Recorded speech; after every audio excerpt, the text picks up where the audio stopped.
जय और विजय ऋषि के श्राप से 3 जन्मों के लिए राक्षस हो। एक जन्म तो उनका हिरण्यकशिपु और हिरण्याक्ष के रूप में। हिरण्याक्ष भगवती पृथ्वी को लेकर के रसातल में चला गया। रसातल में जब गया तो ब्रह्मा जी बड़े चिंतित हो गए। नारायण से प्रार्थना करी तो भगवान ने ब्रह्मा जी की छींक से, ब्रह्मा जी छींके तो कई बार छींकने में जो नाक के अंदर की चीज होती है बाहर आ जाती है। तो ब्रह्मा जी जब छींके तो उनकी छींक से कोई चीज नीचे गिरी और देखते ही देखते वो वराह के रूप में बदल। भगवान वराह का अवतार लेकर के हिरण्याक्ष को मार करके अपने नथुनों में भगवती पृथ्वी को धारण करके लाए। हिरण्याक्ष का जो भाई था हिरण्यकशिपु, उसको जब पता लगा तो उसको बहुत दुख हुआ। अपने भाई की औरतोदयी क्रिया करने के बाद में उसने घोर तप किया और तप के प्रभाव से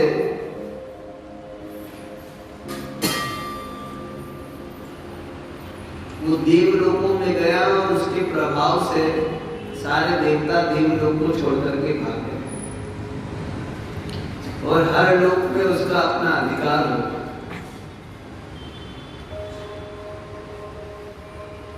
विष्णु लोक में गया तो क्योंकि तपस्वी था, बलवान था और उस समय भगवान उसका सामना कर नहीं सकते। प्रभु की अपनी मर्यादाएं होती है। श्रेष्ठ लोग कई बार बहुत सारी चीजें जब दुर्जन कुछ कह भी जाए तो उसका प्रति उत्तर नहीं करते, तत्काल प्रतिकार करने भी नहीं करते। धैर्यवान जो लोग होते हैं समय के अनुसार फिर अपनी बात करते।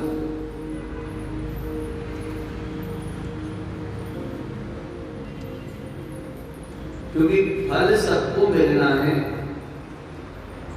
कर्म होगा तो फल होगा और कोई भी अपने किए हुए कर्म के फल से बच नहीं सकता, चाहे वो दुर्जन हो अथवा सज्जन। जिसने जो कर्म किए हैं कालांतर में उस कर्म की प्राप्ति का फल उसको मिलेगा।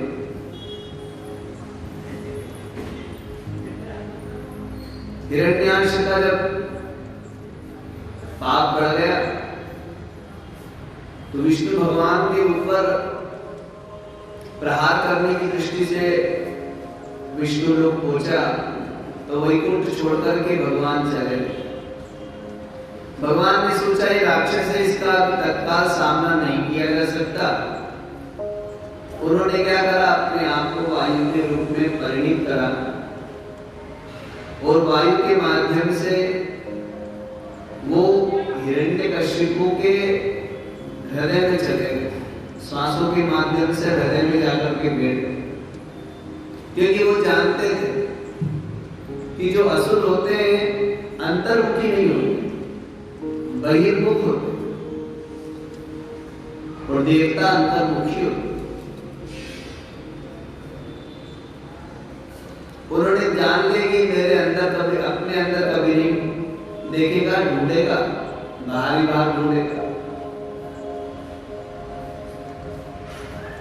और आसुरी वृत्ति यही है कि हम जब किसी पे दोषारोपण करें तो हमने एक उंगली अगर उठाई है तो 3 उंगली हमारी तरफ हमको इशारा करती है कि भैया तुम समझो तुम कितने दोष युक्त हो।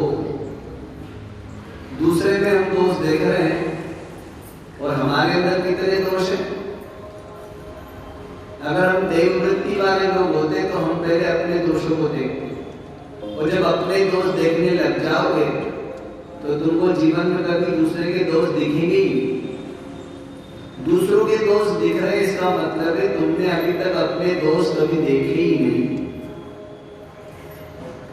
जब दोष अपने अंदर देखने लग जाओगे तो पता लगेगा कि सबसे पहला दोष तो यही है कि हम दूसरों में दोष देख रहे हैं।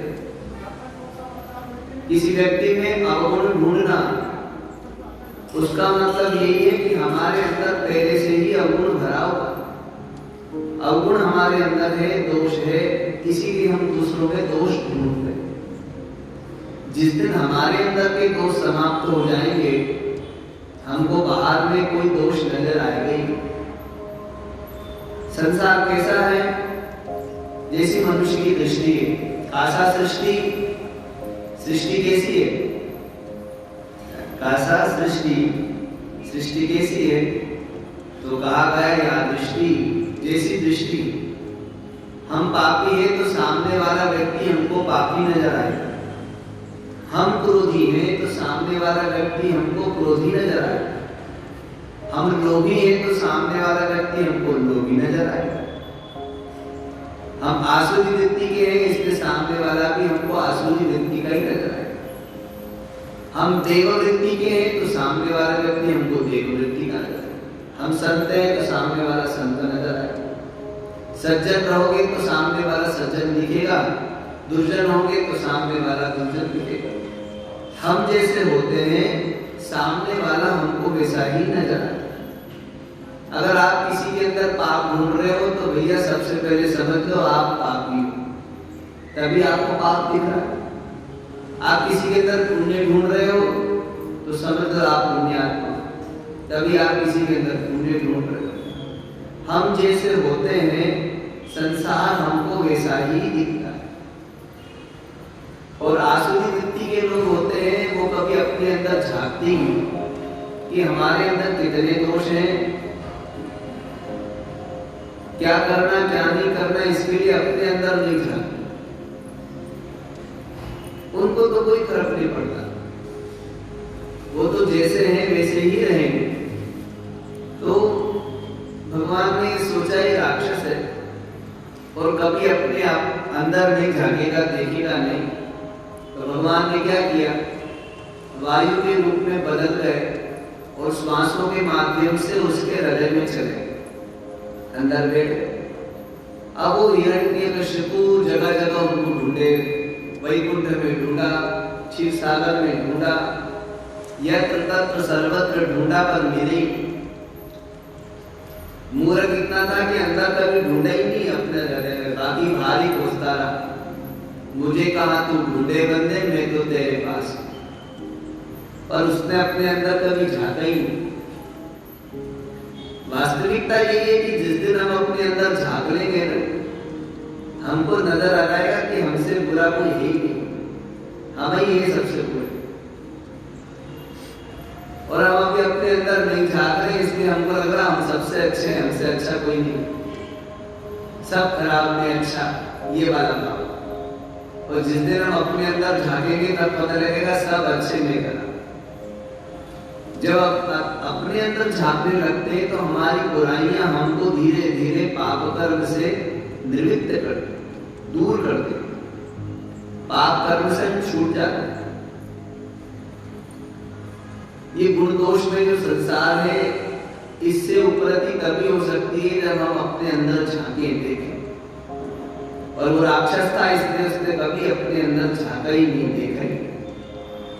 भारी ढूंढता रहा, बहुत दिन हो गए जब ढूंढा ही, बहुत दिन हो गए जब नहीं मिले।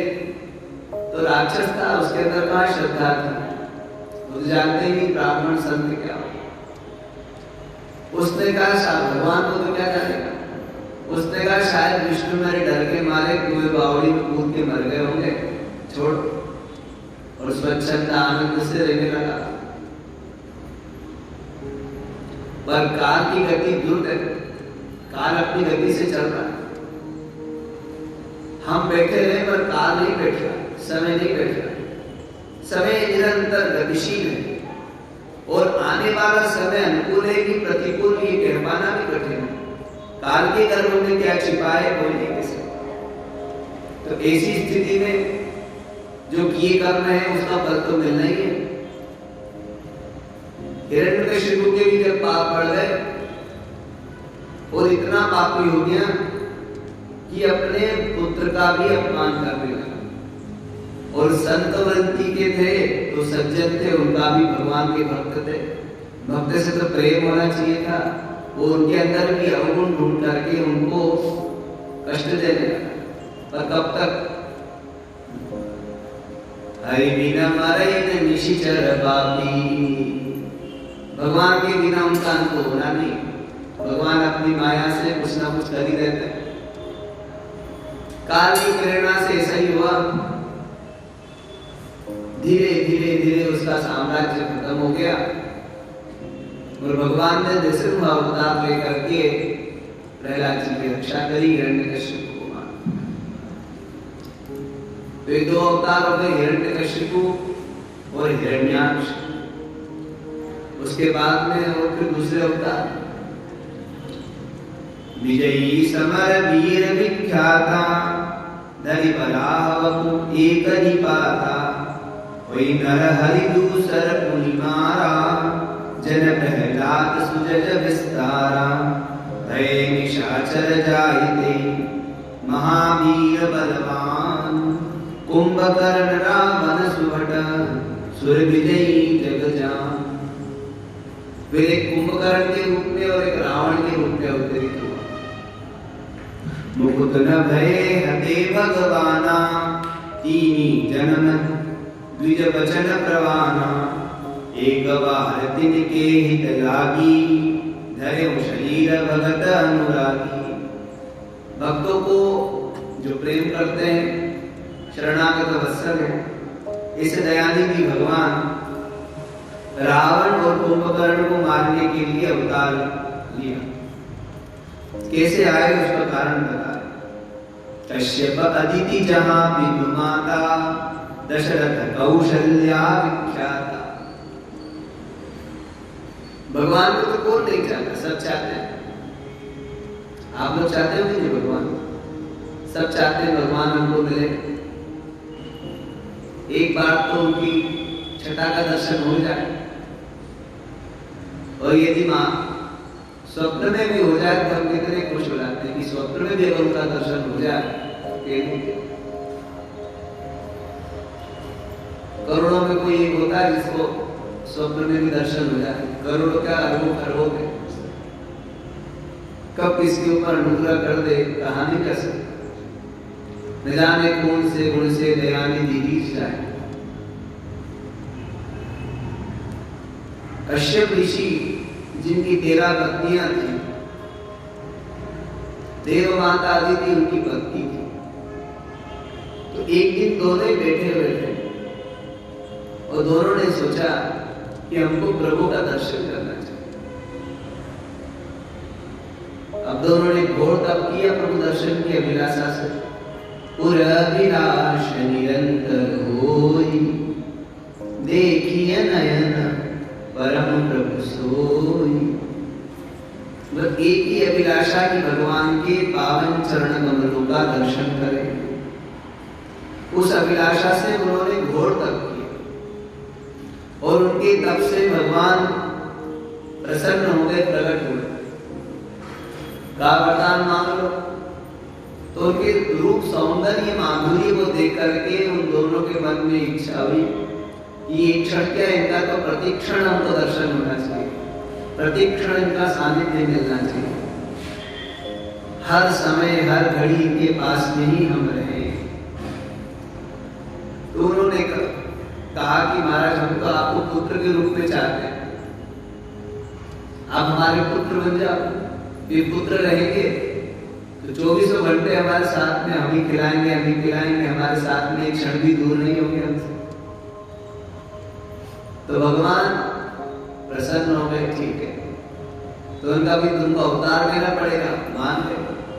तो कश्यप मुनि तो दशरथ हो गए और अदिति जो थी वो कौशल्याम्बा।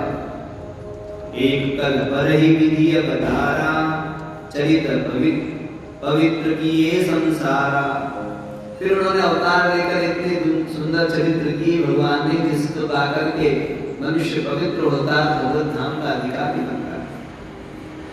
एक कलप सुर देखी दुखारे, समर्थ नंदर सन सब हारे। शंभु की संग्राम अपारा, धनुष महाबल मरे न मारा। एक जालंधर नाम का राक्षस हुआ और जालंधर से देवताओं का युद्ध हुआ और भगवान शंकर स्वयं उससे युद्ध करने के लिए गए, पर इतना प्रतापी कि वो मारने पे भी नहीं बना था। परम सती असुराधिप नारी, तेहि बलताहि ने जीते ही पूरा। उसकी जो पत्नी थी जिसका नाम था गंगा, उसका सतीत्व इतना अखंड था जिसके चलते उसका पति मर नहीं पा रहा था, साक्षात शंकर भी उसको मार नहीं पा रहे थे, इतना बलवान था। छल करी तारे सुव्रत, प्रभु सुर कार्य कीन। जब ते ही जाने मरग तब, श्राप को पहरी दीन। भगवान ने छल किया। छल क्या किया? उधर तो संग्राम चल रहा, महासंग्राम, युद्ध हो रहा, देवताओं का असुरों का युद्ध चल रहा, जलंधर भी युद्ध में, त्रिपुरारी भी युद्ध में है। भगवान विष्णु ने जलंधर का रूप बनाया और रूप बना करके उसके घर पहुंच गए और उसकी जो पत्नी थी उसका पतिव्रत जो था वो भंग कर दिया। अब वो भंग होते वो जलंधर मर गया, देवताओं की जीत हो गई। अब जब उसकी पत्नी को ये भेद पता लगा तो उसको बहुत गुस्सा आया, तो वृंदा ने उनको श्राप दे दिया। उस श्राप को अंगीकार करके भगवान ने इस मानव रूप में अवतार दिया। जासु शाप हरि दीन प्रमाना, कौतुक निधि कृपाल भगवाना। ता जलंधर रावण भयं, रणहति राम परम पद दयं।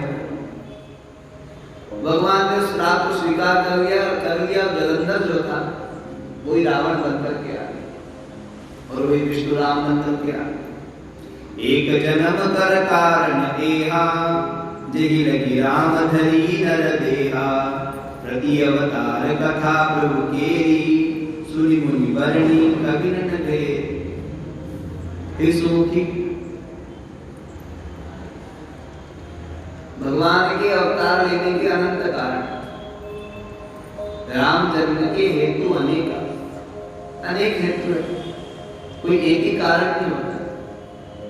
आप भी कहीं जाते हो तो ढूंढते हो, वहां जाने को कौन कौन से काम है सब एक साथ कराएं, तो वो सारे काम जब आ जाते हो तो फिर घर से निकलते हो। तो साधारण मनुष्य बिना कारण के नहीं जाता है, तो भगवान एक ही कारण से नहीं आते, बहुत कारण। जितना विद्वानों को, ऋषि मुनियों को, भक्तों को पता लगा उन्होंने बताया, और उनके ऐसे भी कारण होंगे जो हमें पता ही नहीं। अनंत कारण होंगे, इस कारण से भगवान धरा धाम में। एक बताया कि एक भक्त थे नारद जी, उन्होंने श्राप दे दिया, इस कारण से अवतार लिया। अब जैसे ही नारद जी का नाम सुना तो माँ के जो गुरु नारद जी, उन्होंने कहा हमारे गुरु जी का भी कोई गलती नहीं कर सकता। अंडा बाटे रेवड़ी अपने अपने हुए दे। अब वो गुरु भक्त की इसलिए उन्होंने कहा कि नहीं, हमारे गुरु जी को भी कोई गलती नहीं कर सकता। और आपने कहा कि गुरु जी ने श्राप दे दिया, और वो तो भगवान के परम प्रेमी भक्त है, बल्कि वो तो कई लोगों को उतार रहे हैं आज तक। वो ऐसा क्यों करे? वो तो भगवान के सामने एक जरा सी आवाज ऊंची नहीं निकालते, बिल्कुल सिर्फ झुका के उनके सामने रहते हो, ये कैसा हो गया? तो फिर भगवान कथा सुनाने लगे। नारद श्राप दीने गवारा, कल्प एक तेहि लगी अवतारा। गिरिजाचकित भई सुति बानी नारद विष्णु भगत पुनि ज्ञानी। भाई नारद जी तो भगवान के भक्त हैं और ज्ञानी है, उनसे ऐसा अपराध कैसे हो गया? कारण कवन शाप मुनि दीना का अपराध रमापति कीना। क्या बात है। वो कहने लगी देखो गुरु जी कभी भगवान को श्राप नहीं दे सकते, कोई गड़बड़ी भगवान ने करी होगी, इसीलिए उनको दंड का अपराध का दंड मिला। का अपराध रमापति कीना।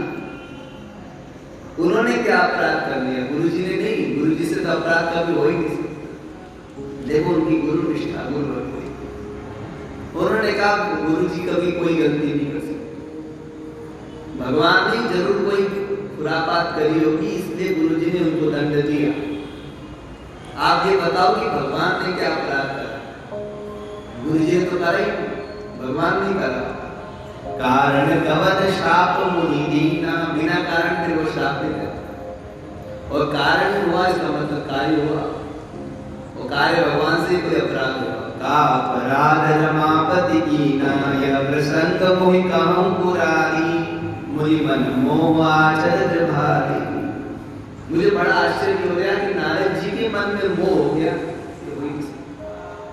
आगे विस्तार से बताओ, वो चीज बताना मत बताना, पर पहले गुरु जी की बात तो आप बताओ, हम मान ही नहीं सकते। बोले बिहसी महेशी तब ज्ञानी मूढ़न कोय, जही जस रघुपति करई तब सोई क्षण ते सोई होय। भगवान बोले और हंस करके बोले, उनको भी हंसी आ गई कि अरे उमा कैसी बात तुम पूछ रही हो। और नारद जी और विष्णु भगवान का जो चरित्र, बाकी हास्य विनोद की बातें हैं कि इतना प्रेम उनका, इतनी भक्ति, जिनके लिए सब कुछ छोड़ दिया, और जिसके लिए सब कुछ छोड़ दिया, जिनके लिए सब कुछ छोड़ दिया और जिसके लिए कुछ नहीं रखा, ऐसे परमेश्वर और उनके भक्त, उनका चरित्र तो कोई साधारण हो गए। आजकल तो साधारण मनुष्य के ऊपर ग्रंथ लिख जाते हैं, इन्होंने ये काम कर दिया, ये कर दिया, ये कर दिया, और जिनको प्रशंसा की माला पहननी वो तो लिखवाते रहते, मेरा नाम छाप दो, ये कर दो, वो कर दो, मेरे विषय में बता दो, कर दो। और भगवान के और भक्तों का जब बीच का प्रसंग हो तो कितना आनंददायक, कितना रहस्यमय हो। भगवान शंकर बोले कि देखो उमा ना तो कोई ज्ञानी है और ना कोई मूर्ख है। कोई अपने आप को ज्ञानी समझे या कोई अपने आप को मूर्ख समझे, वो समझना व्यर्थ है, क्योंकि ये सब भगवान कर रहे हैं। एक क्षण में किसी को ज्ञानी बनाना, एक क्षण में किसी को मूर्ख बनाना। कई बार होता है अच्छे अच्छे समझदार लोगों को लोग उल्लू बना जाते हैं, थक जाते हैं, बड़े बड़े थक। एक चतुर व्यक्ति थे, वो दूसरों को बहुत उपदेश दिया करते थे, ऐसे नहीं ऐसे रहो, ऐसे नहीं ऐसे रहो, ऐसे नहीं ऐसे रहो। तो एक दिन लटपटों की टोली उनकी घर पहुंची और वो शेर को सभा से मिल जाता है, वो मिल गए और उन्होंने जो चतुरता की बात करी कि वो उसके वाक्चातुर्य में लोटपोट हो गए, और फिर घर का सारा माल लेकर के वो लंपट तो चले गए और ये रोते रहे। तो कब कौन मूर्ख हो जाए, कब कौन विद्वान हो जाए। ध्रुव जी छोटे से थे, भगवान की स्तुति करना चाहते थे, तो भगवान ने अपना 5 जन नामक शंकर उनके कपोल में छुआया, छूते ही वो ज्ञानी हो गए और दिव्य स्तोत्रों में भगवान की स्तुति करता है। भगवान कब किसको मूर्ख बना देंगे और कब किसको विद्वान, ये कह पाना कठिन। इसलिए अपने पे कभी अभिमान मत रखो, उनकी कृपा हो जाएगी तो तुम धनवान बन जाओ, नहीं तो धनवान को रोड पे आ जाता है। राजा हरिश्चंद्र राजा थे, चांडाल का काम करवा दिया और चांडाल को कब राजा बना दिया। कुछ भी कर सकते हैं, सब संभव है। हम कुछ नहीं कर सकते, हमारे लिए सारे काम असंभव। संभव ये है कि हम भगवान से प्रेम कर सकते। बोले बेसी महेशी तब ज्ञानी मूढ़ न कोय, जेहि जस रघुपति करई तब सोई क्षण ते सोई होय। कहु राम गुण गाथ भरद्वाज सागर सुनहु, भव भंजन रघुनाथ भज तुलसी तजि मान मत। अपने मान सम्मान अभिमान का त्याग करके भगवान का भजन करो, इसी में कल्याण। हिमगिरि गुहा एक अति पावनी, वह समीप सुरसरी सुहावनी। पर्वतराज हिमालय के अंदर एक गुफा थी। पर्वतराज हिमालय बहुत बड़ा है और बद्रीनाथ क्षेत्र में नरनारायण पर्वत, गंधमादन पर्वत की वहां एक गुफा के अंदर नारद जी बैठ करके ध्यान कर रहे हैं। भगवान के मंगल माधुर्य स्वरूप के चिंतन में इतने मग्न कि उनको अपने शरीर का भी भान नहीं। अपने हृदय पटल पर बैठा करके अपने इष्ट का ध्यान कर रहे हैं। आश्रम परम पुनीत सुहावा, देखि देव ऋषि मन अति भावा। अच्छा, जब ऋषि गए थे तो उन्होंने देखा है कि परम सुंदर आश्रम। सुंदर वो महाशिषा नहीं, सुंदर का मतलब है उनके मन को भा गया, जाते ही शांति मिली। भगवत पुरुषों के पास में जाते ही मन शांत हो। संत असंत में ही लक्षण है कि संतों के पास में आप जाते हो तो आपका मन शांत। भगवत चर्चा सुनने को मिल गई, इसका मतलब है कि आपके अंदर भगवती गुण आएगा, अच्छी जगह है, शांत होगा। और कहीं बैठे वृंदा सुनने को मिल रही, इसका मतलब है असंत है, असज्जन है, ग्राम्य चर्चा में लगा हुआ। जो प्रभु चर्चा में लगा है तो वो तो आपको अच्छी बात सुनाए। ग्राम्य चर्चा में लगा हुआ कौन कहाँ बेटा हो गया, किसने क्या कर्म कर लिए, कौन कैसे मर गया, इतनी बातें होती। इसके अलावा कुछ कौन कहाँ कैसे पैदा हुआ और कौन क्या कर्म कर रहा है और कौन कैसे मर गया, इसके अलावा कुछ नहीं। उसको कहते हैं कि दूसरे की गंदगी अपने मुंह में भरना। जैसे लोग तंबाकू मुंह में भरते हैं ना, तो तंबाकू खाने वाले अंदर तो उतारेंगे, बाहर थूकेंगे तो पिक धान में थूकेंगे। तो ऐसे लोग क्या करते हैं, दूसरों की गंदगी, दूसरे के दोष रूपी गंदगी तंबाकू को अपने मुंह में भरा और कोई मिला उसके कान में पिक करके आए हो, उसके कान में थूका आ गया। अब वो परेशान है, उसके कान में कचरा डाला। हाँ, यही काम होता है लोगों। कुछ लोग होते हैं उनकी ही गलती होती है, कहाँ कौन क्या कर रहा है ढूंढना और फिर बस बैठ जाना और ये चर्चा करना और बस वो सबके कान में बाधित होते हैं। अरे कहाँ दिमाग लगा, ये कहाँ जिसने दी मैंने, भद्रं कर्णेभिः। श्रुति ने कहा अपने कान को भी करना तो ले, कचरा पेटी मत बनाओ, डस्टबिन मत बनाओ। जहां तक हो सके प्रभु चर्चा सुनो, अच्छी चर्चा, अच्छी बात है। जितनी निंदा सुनोगे उतने पाप में प्रवृत्त हो जाओगे और जितनी भगवान की कथा सुनोगे उतने पुण्य में प्रवृत्त हो जाओगे। और पाप और पुण्य का प्रभाव ये होता है कि वो प्रतिक्षण बढ़ता है। कई बार मैंने कथा सुनाई, आपको फिर सुना देता हूं, प्रसंग आ गया इसलिए सुना। एक माता जी थी, माता जी आपने सुनी, माता है कथा सुनना आती, इसलिए माता जी के प्रसंग ज्यादा अच्छा। अब एक श्रोता तो माता जी मानते कि कौन सोते बैठे, मुझे एक सोचता माता जी बैठी। कल जब कथा सुन रही तो 2 लोग बैठे थे, हम सोच रहे थे लगता 2 भी उठते ही हो जाएंगे। अकेली बैठी सुनाना, मैंने कहा भगवान भगवती बैठी। एक महात्मा जी कथा सुनाते थे कहीं आश्रम में, तो माँ की मान जी ने ड्यूटी लगाई कि तो रोज कथा सुना। 1 दिन 2 दिन पहले लोग काफी आते थे, 300-400 लोग आते थे। धीरे धीरे लोग बंद हो गए। एक दिन देखा 2 जने बैठे, तो मान जी ने उनसे कहा कि क्या कथा सुना रहे हो, लोग कम हो गए। तो उनका महाराज ये तो मुक्त शास्त्र है, जितने आते चले गए सब मुक्त होते चले गए, ये 2 बचे ये भी मुक्त हो जाएंगे।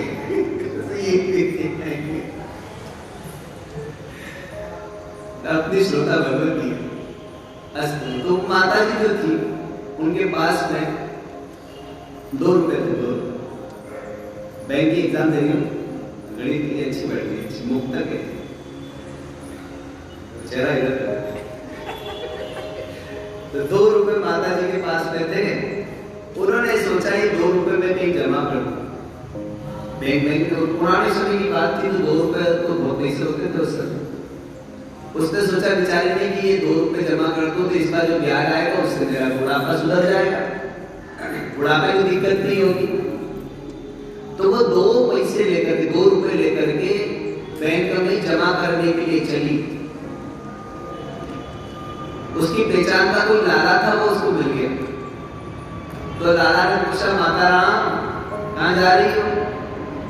तो माता राम ने कहा, लाला ये 2 रुपए में बैंक में जमा करने का है, बोले इससे मुझे ब्याज मिलेगा, मेरी जीविका चल जाएगी। और लाला को पैसे की जरूरत थी, तो लाला ने कहा, माता राम एक काम करो, ये जो 2 रुपए ना तुम मुझे दे दो, हर महीने इसका दुगना करके दूंगा। उसने कहा कोई बात नहीं, अपने को तो पैसा चाहिए।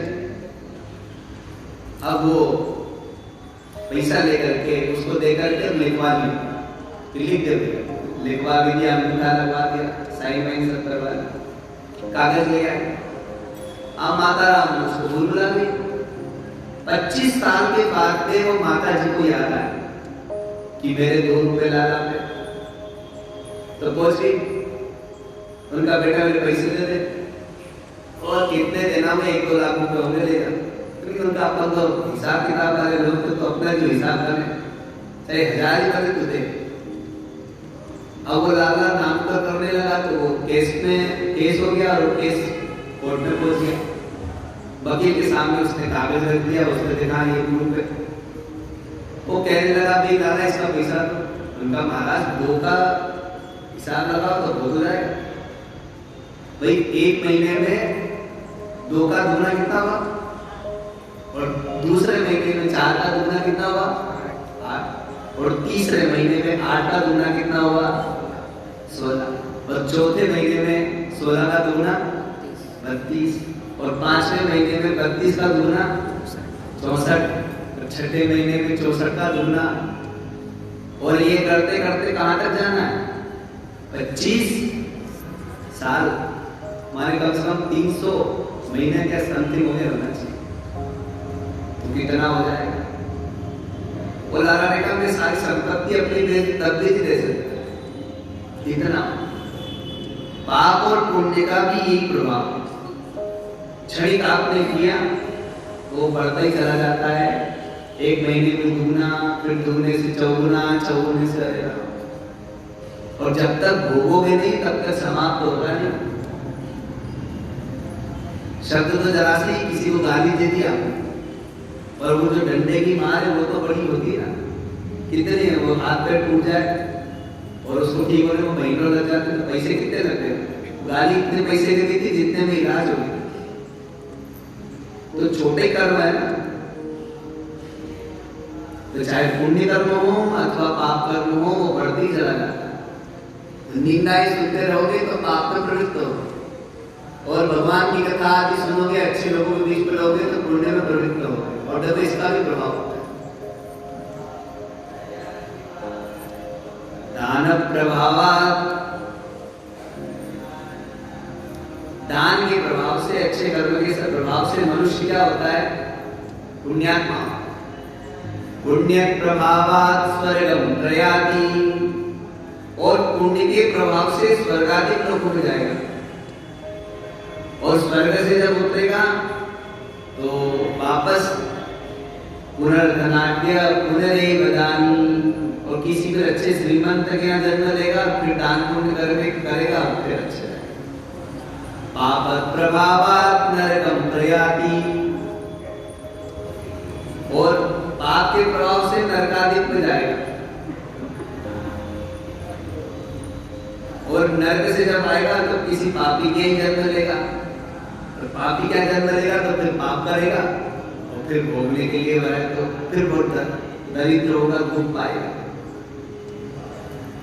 सुपात्रदानाच्च भवेत् धनाढ्य, धनाढ्य भावाच्च करोति पुण्यं, पुण्य प्रभावात् स्वर्गं प्रयाति, पुनर्धनाढ्य पुनरेव दानी।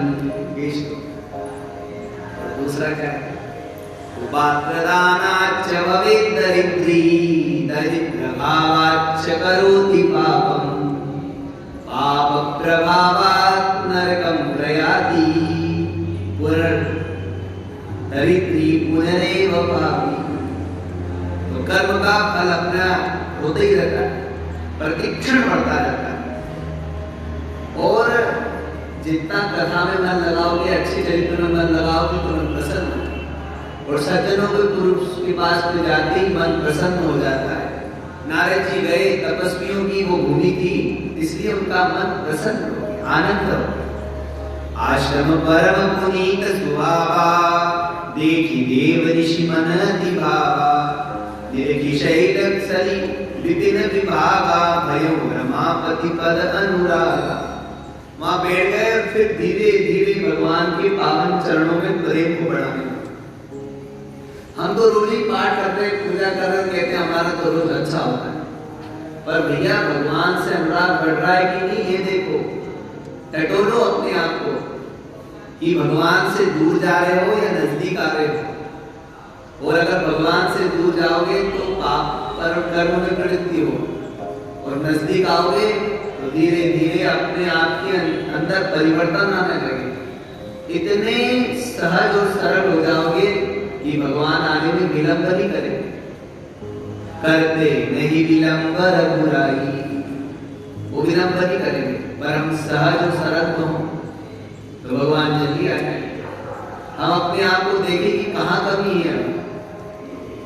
चावल होता है ना, कच्चा चावल खाओगे तो पेट दुखेगा, खाए भी नहीं, बचपन में खाए तो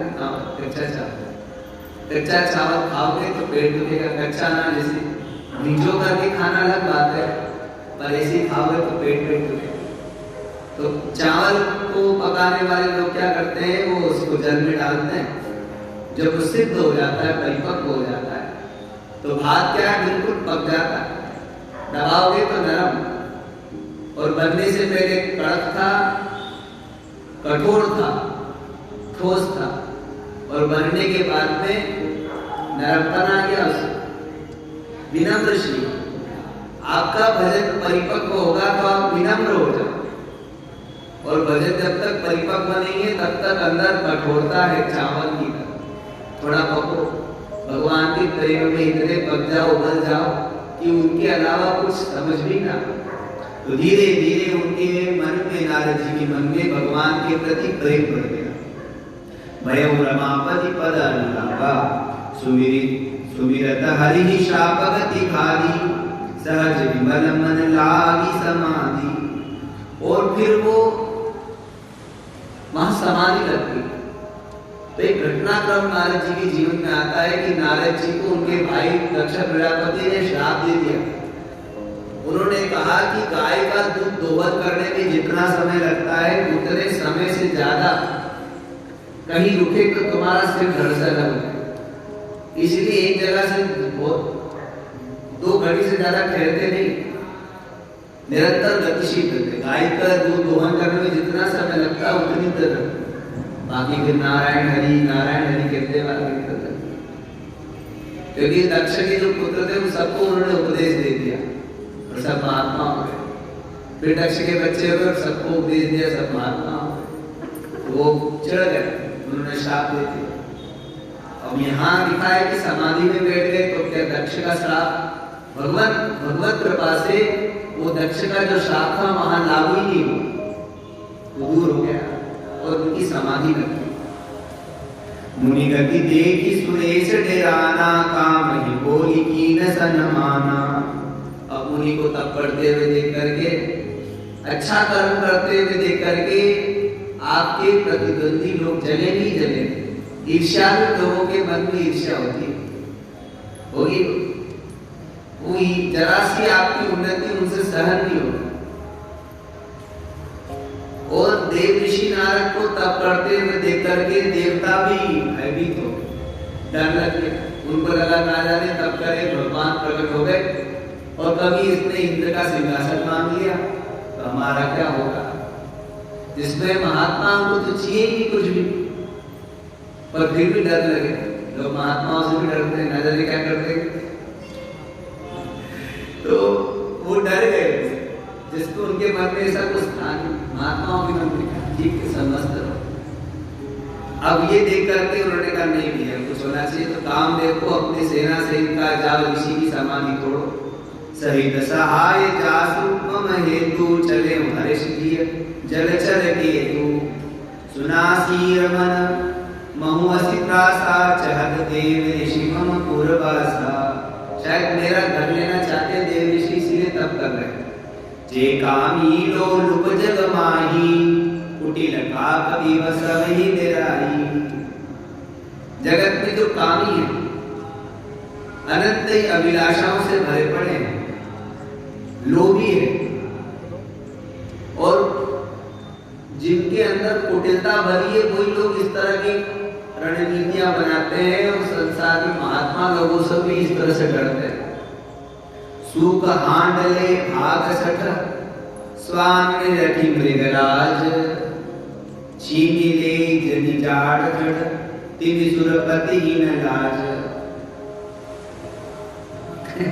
बात फिर भी कह देता हूं। जैसे उन्होंने उदाहरण दिया है, जो उदाहरण लिखा है रामायण में वो बता रहा हूं मैं। जैसे सूखा भाग हड्डी, सूखा हांडले भाग सठ, उधर से समझ लो शेर आ रहा है, शेर, और कुत्ता हड्डी चबा रहा, चबाता क्या, चाट रहा। शेर को देखते ही वो हड्डी लेकर के भाग जाता है इस भाव से कि ये शेर मेरी हड्डी भी छीन ले रहे हैं। वो मृगराज है, कभी नहीं है, और वो इतनी सी हड्डी खाएगा भी नहीं। शेर तो वैसी हड्डी नहीं खाता, पर वो सट है। उसने मान लिया कि ये जो है ना मेरी हड्डी छीन ले, इसीलिए वो ऐसा भागता है उसको देख करके, हड्डी लेकर। ये भी सोच रहा है कि वो इतना ताकतवर, वो दौड़ेगा तो ये खुद ही बढ़ जाएगा। हड्डी तो दूर की बात है, वो शेर अगर दौड़े कुत्ते के पीछे तो कुत्ता कहाँ बचने वाला, वो खुद ही मार देगा। परंतु वो जो सट है, स्वान की तरह, स्वान जो है, तो ऐसी जो स्वान की तरह लोग होते हैं, कई बार अच्छे सज्जनों से भी वैर भाव कर लेते हैं, उनको भी कष्ट पहुंचाते। देव ऋषि के लिए भी इंद्र के मन में यही आया कि मेरा राज्य ना छीन ले। तेरी आश्रम ही मदन जब गयऊं निज माया बसंत निरमयऊं कुसुमित विधिप विटप बहुरंगा कुंजहि कोकिल गुंजहि गंगा। कामराज आए तो उन्होंने बसंत ऋतु आश्रम में फैला दिया, और कोयले गा रही हैं, भंवरे गुनगुना रहे हैं, चिड़िया चहक रही, मोर आवाज कर रहे हैं, और बसंत में कुसुम खिल गए, और आनंद का माहौल है। चली सुहावनी त्रिविध बयारी काम तृषानु बढ़ाव निहारी रंबादिक सुर नारी नवीना सकल असमर कला प्रवीणा। और ऐसी नव रंबा आदि नृत्य करनी, काम कलाओं में निपुण काम शास्त्र के लोग वहां पर देव ऋषि के मन को मोहित करने के लिए नाना प्रकार की क्रीड़ाएं करते हैं। करहि गान बहुतान तरंगा बहुविध क्रीड़हि पानि पतंगा देखि सहाय मदन हर्षाना कीन सिद्धि प्रपंच विधि नाना। और जिसके जो सहायक होते हैं उसको प्रसन्नता होती, बात उन लोग मिल गए, अच्छा चले काम हो गया। देव ऋषि के प्रति जो नारद, देव ऋषि के प्रति जब इंद्र ने कामदेव को भेजा, कामदेव ने अपनी सेना के साथ में वहां काम शुरू किया, और सेना ने जो काम किया उससे प्रसन्न, और नाना प्रकार के प्रपंच उसने वहां उत्पन्न कर दिए।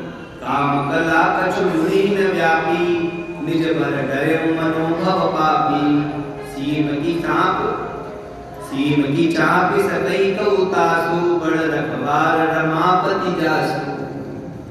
पर कोई प्रभाव नहीं पड़ा तो फिर डर गया और चरणों में पहुंच गया। अब जिसके सहाय भगवान हो उसका कौन क्या बिगाड़ सकते। जब राम चंद्र सहाय करे तब कौन बिगाड़ करे नर तेरो। जानकी नाथ भगवान जब जिसके सहाय होते कौन कुछ कर सकता। अब डर गया, चरणों में बैठ सहित सभाय सभी तकति मानिहारी मन ने गहे सी जाए मुनि चरण तब कहीं सुखियार तबे।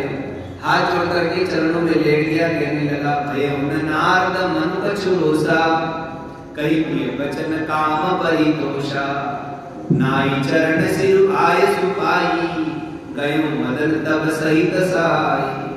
उनके मन में कोई क्रोध नहीं हुआ, उन्होंने उसको क्षमा कर दिया कि जा तू चिंता मत कर, तेरे इस कुकृत्य से मुझे कोई कष्ट नहीं। ठीक मुनि सुशीलता आपदि करनी सुरपति सभा जाई सब वर्णी सुनि सब के मन अचर जुआवा मुनि प्रसन्नसी हरि सिरुनावा। जब उसने भरी सभा में उनके सामने कहा कि मैंने जो प्रपंच किया उससे देवऋषि के मन में कोई प्रभाव नहीं पड़ा और मेरे इस कुकृत्य से उनको क्रोध भी नहीं आया, उन्होंने क्षमा कर दी। तो मुनि के इस प्रकार के आचरण को देख करके सभी लोग हर्षित हो गए, भगवान के चरणों में प्रणाम करके कहा देखो हरि माया बड़ी प्रबल है। तब नारद गवने शिव पाही जीता काम अहमिति मन माही मार चरित शंकर सुनाए अतिथि जानी महेश सिखाए। ये बात में मस्त है। देखो काम का तो कोई विकार पड़ा नहीं और उसने जो कृत्य किया उसके प्रति उनके मन में कोई रोष भी नहीं था। होना भी यही चाहिए। कोई हमको गाली भी दे दे तो ठीक है भैया, कोई प्रारब्ध होगा जो इसके माध्यम से निकल गया, प्रतिक्रिया मत करो, ठीक है।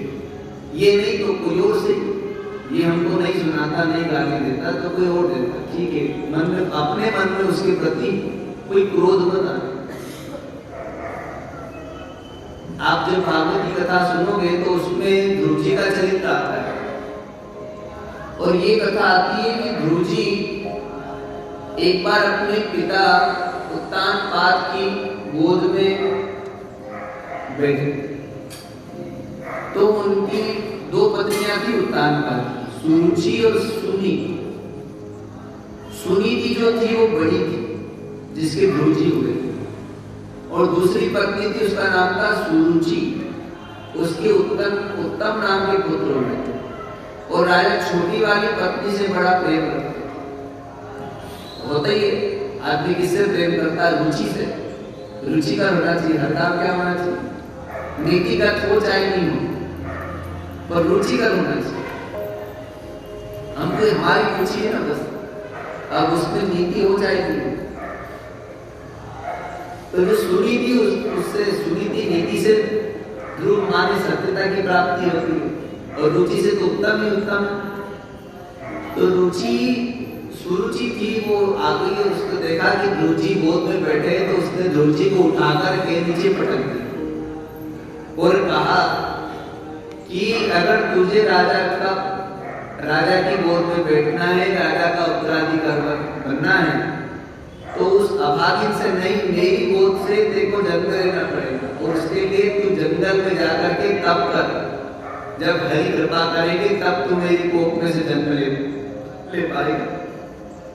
तो बालक था छोटा छोटा रोता रोता आया, उसकी माँ बड़ी भजनानंदी थी। देखो कैसा होना चाहिए जीवन, वो बता रहा हूं ना। उसकी माँ ने उस बालक को गोद में बिठा करके प्रेम किया और प्रेम करते करते बोली बेटा तू अभी बहुत छोटा है। और कई बार छोटे बच्चे जीभ पकड़ लेते तो कहने लगी, समझाने लगी कि देख वो जैसी भी है तेरी माँ है। उसकी खुद की माँ कहने लगी जो उसकी सौतेली माँ थी उसके प्रति कि वो विमाता है भले से पर तेरी माँ है और तू मन में उसके प्रति कोई कुसंकल्प मत कर लेना।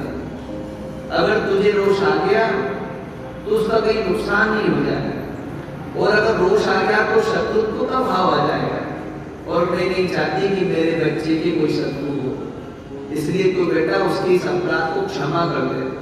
अपने को ध्यान नहीं देना, वरना कोई और होती तो कहती ठीक है तेरे को मार ले, देती थे उसको, तू जाकर फिर उसको ऐसा कुछ उन्होंने उसको बहुत समझाया। जीवन में ये होना चाहिए, कभी कोई चीज आ भी जाए तो ठीक है क्षमा कर दो। छोटा बच्चा होता है जब माँ का दूध पीता है तो दूध पीते पीते बच्चा लेकर काट देता है, तो उसकी माँ का उठा के फेंक छोड़ देती है, तुमने काट दिया। अब वो जानता नहीं, तो जीवन में परिपक्वता आने में समय लग जाता है, कई बार उम्र बीत जाती तब भी लोग परिपक्व नहीं हो पाते।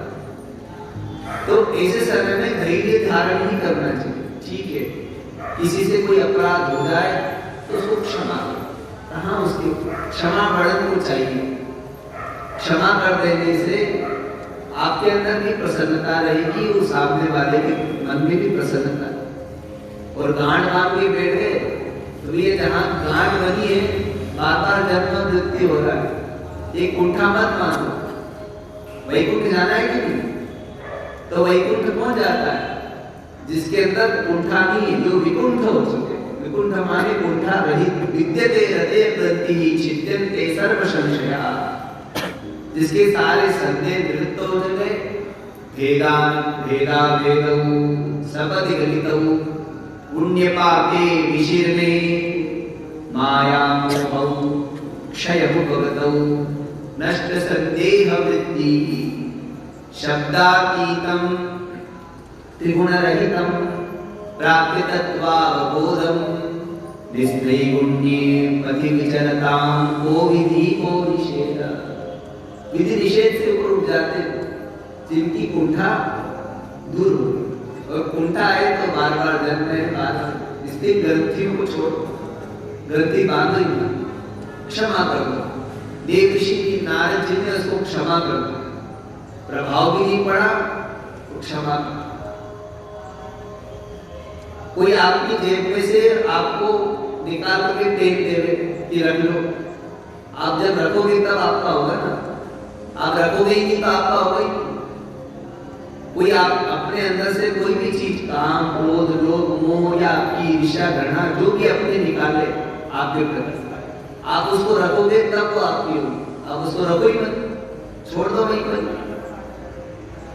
और वो भी नहीं रखे तो बीच में छोड़ दो।